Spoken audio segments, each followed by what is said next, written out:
கண்ட கண்ட இடங்களுக்கெல்லாம் சென்று ஆடியும் கருணாநிதி குடும்பத்திற்கே துதி பாடியும் தான் சொகுசாக வாழ ஜெயலலிதாவின் காலடி தேடியும் தன்னை காண வந்தவர்கள் கொத்து கொத்தாய் செத்து மடிந்ததை கண்டும் காணாமலும் ஓடியும் தரை எது திரை எது என தெரியாமலே வாழ்ந்து கொண்டிருக்கின்ற சில மடையர்களின் உதவியை நாடியும் தமிழகத்தின் முதலமைச்சராகிவிடலாம் என்கிற கனவு நேற்று வந்த தலைவருக்கு தோன்றுமே ஆயின் 2009ஆம் ஆண்டில் என் ஈழச் சொந்தங்கள் ஈழத்து தேசத்திலே கொத்து கொத்தாய் செத்து மடிந்த போது அதை வேடிக்கை பார்த்து கொண்டு கை கட்டி நின்ற திராவிட பதர்களுடன் சிறிது காலம் உறவில் இருந்து விட்டோமே என்ற வருத்தத்துடன் இனி இவ்வாறு ஒரு படுகொலை எங்கேயுமே நடைபெறக்கூடாது என்பதற்காக தன்னுடைய ஆற்றல் மிகுந்த பேச்சாற்றலால் உலகத் தமிழர் அனைவரையும் தமிழர் என்ற ஒற்றை சொல்லுக்குள் கட்டியிழுத்து தமிழ் தேசிய அரசியலை கட்டமைத்து நாம் தமிழர் கட்சியை எழுச்சியுற செய்து கிட்டத்தட்ட 10-15 ஆண்டுகளாக எந்த கட்சியுடனும் கூட்டணி செல்லாமல் ஓட்டுக்கும் நோட்டுக்கும் செல்லாமல் மக்கள் பிரச்சனை எங்கெல்லாம் இருக்கிறதோ அங்கெல்லாம் மக்களுக்காக குரல் கொடுத்து மக்களுக்காகவே வாழ்ந்து கொண்டிருக்கின்ற எங்கள் நந்தன் சிந்தமிழன் சீமான் அவர் முன்னிறுத்தும் தத்துவத்தை தலைமையேற்றி வந்திருக்கின்ற தாய் தமிழ் உறவுகள் அனைவருக்கும் அன்பு கலந்த மாலை வணக்கம். யுத்த களத்தில் கூட காண முடியாத இரத்தத்தினை குமரியின் சாலைகள் தோறும் நம்மளால் காண முடிகிறது. யுத்த களத்தில் கூட காண முடியாத இரத்தத்தினை குமரியின் சாலைகள் தோறும் நம்மால் காண முடிகிறது. இதற்கு யார் காரணம்? இதற்கு யார் காரணம் என்ற கேள்வி நம்மிடம் கேட்கப்படுமையாயின் காங்கிரஸ் கட்சியே காரணம் என்றுதான் என்னால் கூற முடியும். நீங்கள் கேட்கலாம், காங்கிரஸ் கட்சி அதிகாரத்தில் இல்லையே, அது எப்படி காரணம் என்று. உண்மைதான். தமிழகத்திலேயே காங்கிரஸ் கட்சி என்று ஒன்று உண்டு என்றால் குமரி மாவட்டத்தில் சொல்லலாம். குமரி மாவட்டத்தை விட்டு வேறு எங்கு சென்றாலும் காங்கிரஸ் கட்சியை காண முடியாது. எடுத்துக்காட்டுக்கு நம்முடைய ராகுல் காந்தி கைதை கண்டித்து ரயில் மறியல் செய்யும் போது கூட 6 பேர் தான் கலந்துக்கிட்டாங்க. இன்னைக்கு 6-7 பேரா. ஆனா குமரி மாவட்டத்தை பொறுத்த வரைக்கும் ஒரு போராட்டத்தை காங்கிரஸ் கட்சி முன்னெடுத்தா கொஞ்சம் பேர் போடுவாங்க. அதுக்கு வேற காரணம் பல இருக்கு. அப்படி ஓரளவுக்கு அதிக தொண்டர்களையும் பழைய நம்முடைய தாத்தாக்கள் அப்பாக்கள் போன்ற ஆட்களையும் காங்கிரஸ் கட்சி கொண்டுனா குமரி மாவட்டத்தில் தான். இவ்வளவுக்கு அதிக தொண்டர்களையும் காங்கிரஸ் கட்சி வைத்துக் கொண்டு குமரியில் நம்மால் சாலைகள் தோறும் அந்த இரத்தத்தை பார்க்க முடிகிறது என்றால் காங்கிரஸ் கட்சியின் நோக்கம் என்ன? கிட்டத்தட்ட நாம் தமிழர் கட்சி 30க்கும் மேற்பட்ட போராட்டங்களை இந்த மண்ணிலே கனிமவளத்திற்கு எதிராக மேற்கொண்டுள்ளது. நீங்கள் கேட்கலாம், என்ன வெற்றி கண்டீர்கள் என்று.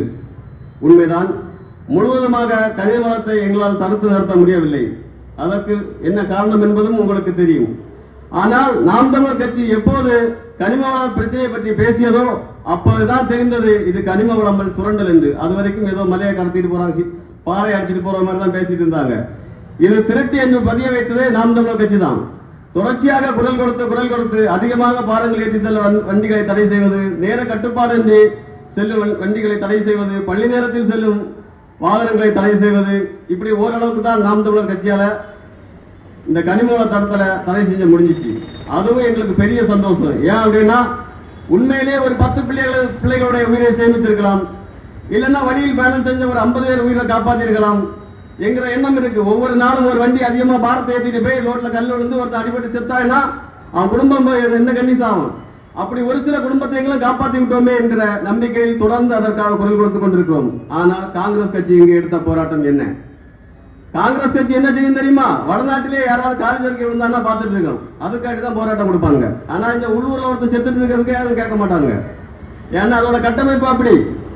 கழிந்த பாராளுமன்ற தேர்தலின் போது நம்முடைய பாராளுமன்ற உறுப்பினர் விஜயவசந்த் அவர்கள் ஒரு கோரிக்கை கொடுத்தாரு. என்னன்னா, இனி கனிம வளங்கள் இங்கிருந்து கேரளாவுக்கு செல்லுமேயாயின் அதை காங்கிரஸ்காரர்களே தடை செய்வார்கள் என்று. நானும் ஒரு நிமிடம் யோசித்தேன். ஓட்டுக்காண்டி செஞ்சாலும் குறைந்தபட்சம் 10 வண்டிகளால் சேர்த்தால் நம்முடைய வளங்கள் சேமிக்கப்படலாம், 2 உயிர்களை தான் மிச்சப்படுமே என்று. அடுத்த நாள் காலையில் பார்த்தா அங்கங்கே எங்கேயாச்சும் காங்கிரஸ்காரங்க நிற்கிறாங்களா, வண்டி ஏதாவது சேர்க்கிறாங்கன்னு பார்த்தா எங்கேயும் இல்லை. என்னடா இது, நேற்றைக்கு தானே காங்கிரஸ் கனிம வளத்தை சேர்க்கணில் பார்த்து ஒரு பாராளுமன்ற உறுப்பினர் சொன்னார், இன்னும் எங்கேயுமே காணாமே என்று பார்த்தால் டெல்லியில் இருந்து தகவல் வந்தது. எப்படி தெரியுமா? கனிம வளங்கள் கேரளாவுக்கு செல்வது செல்லட்டும், அதை நீங்கள் தடை செய்ய வேண்டாம். இங்குள்ளவர்கள் கொலை செய்யப்பட்டாலும் பரவாயில்லை, நமக்கு இங்குள்ளவர்களிடமிருந்து வாக்குகளை ஈஸியாக பெற்றுவிடலாம். எப்படி? எங்களை இயேசுநாதன் அனுப்பிவிட்டார் என்ற ஒரு என்னுடைய வேட்பாளர்களை இயேசுநாதன் தான் அனுப்பிவிட்டார் என்ற ஒரு மதத்தை உள்ளே கொண்டு பெற்றுவிடலாம். ஆனால் இது கேரளாவில் செல்லுபடியாகாது. கேரளாவுக்குள்ள நமக்கு கனிமோடு அனுப்பலைன்னா அங்க வந்து இந்த மதத்தை வச்சு அரசியல் பண்ண முடியாது. அதனால இங்க நீங்க கனிமூலங்களை தடை செய்ய வேண்டாம் என்று ராகுல் காந்தி சொன்னதின் பேரில் எல்லாரும் சைலண்டா பொத்திட்டு இருந்துட்டாங்க. உண்மையிலே இது காங்கிரஸ் கட்சி மக்களுக்கான கட்சியா? ஒரு காலத்துல ஒட்டுமொத்தமா இந்தியாவை ஆழ்ந்திருந்த கட்சி. அது நிலைமை இன்னும் குமரி மாவட்டத்தில் மட்டும் தான் பார்க்க முடியும், வேற எங்கேயுமே இல்லை. காரணம் என்ன? மக்களுக்காக போராட்டத்துக்காக ஒரே காரணம் தான். அந்த வகையிலே நாம் தமிழர் கட்சி எத்தனையோ போராட்டங்களை ஏற்றுள்ளது. குறைந்தபட்சம் ஒரு சில என்னுடைய அண்ணன் தண்ணன் பெரியப்பா யாரையாச்சும் காப்பாற்றிக்கணும் நம்பிக்கையும் எங்களுக்கு இருக்கிறது. தொடர்ச்சியாக எங்களுடைய வேட்பாளர் 10 ஆண்டுகளுக்கு மேலாக மக்கள் பணியில் ஈடுபட்டிருக்கிறார். உங்களுக்கு பார்த்தீங்கன்னா தெரியும், 10ஆவது தொகுதிக்குள்ள ஏதாவது ஒரு இது வேர்க்கிளாம்பி உள்ள சின்ன சின்ன விளைப்பேர்லாம் இருக்கும், இந்த பரவக்கரையா வயனி விளை அப்படிலாம் இருக்கும். அந்த மாதிரி ஏதாவது ஒரு விளைப்பேர் சொல்லி அந்த இடத்துல நீங்க ஒரு குறைகளை சொன்னா கூட அவருக்கு தெரிஞ்சிருக்கும். ஏன்னா 10 ஆண்டு காலமா இந்த மக்கள் பணியாற்றிட்டு இருக்கிறாரு. எடுத்துக்காட்டுக்கு எப்படி சொல்லலாம், ஏதாவது ஒரு விலையில இந்த விலையில விளைப்பேர் சொல்லி இந்த விலைக்குள்ளாடி ஒரு போஸ்ட் நடுவோட்ட நிற்குது, பொதுமக்கள் இடையூறா நிற்கிறத மாற்றி கொடுங்கன்னு கேட்டீங்கன்னா, அப்படியா அது எந்த ஒரு எங்க நிற்குதா அப்படிங்கிற கேள்வி அவர்கிட்ட வரவே வராது. வேணா நீங்க செக் பண்ணிக்கலாம்.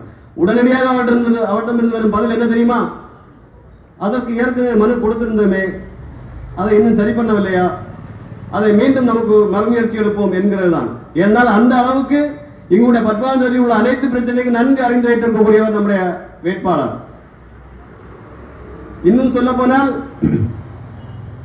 10ஆம் தேதியுடைய பிரச்சனைகளை பற்றி மைக்க கையில கொடுத்தோம்னா, என்னென்ன இருக்குன்னு கொடுத்தோம்னா, அடுத்து வாங்கணும்னா வாங்கி பார்த்து தான் வாங்கணும். அவர் பாட்டை பேசிட்டே இருப்பாரு. அந்த அளவுக்கு உள்வாங்கி வச்சிருக்காரு. இந்த பேப்பரை கொண்டு வச்சு பார்த்து அதுல என்ன இருக்கு, எந்த ஊர்ல என்ன பிரச்சனை இருக்கு, வேர்க்கிளாம்பியா கேட்கலாம்பியா, அந்த எண்ணமே வராது.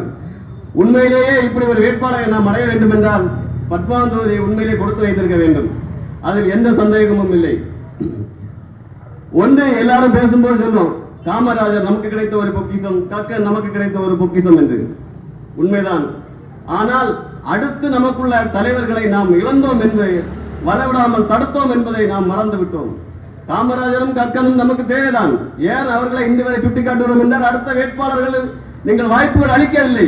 இதை நாம் மனதில் வைத்துக் கொண்டு வாக்களிக்க வேண்டும் என்று உங்கள் அனைவரிடத்திலும் கேட்டு விடைபெறுகிறேன். நன்றி, வணக்கம். நாம் தமிழர்.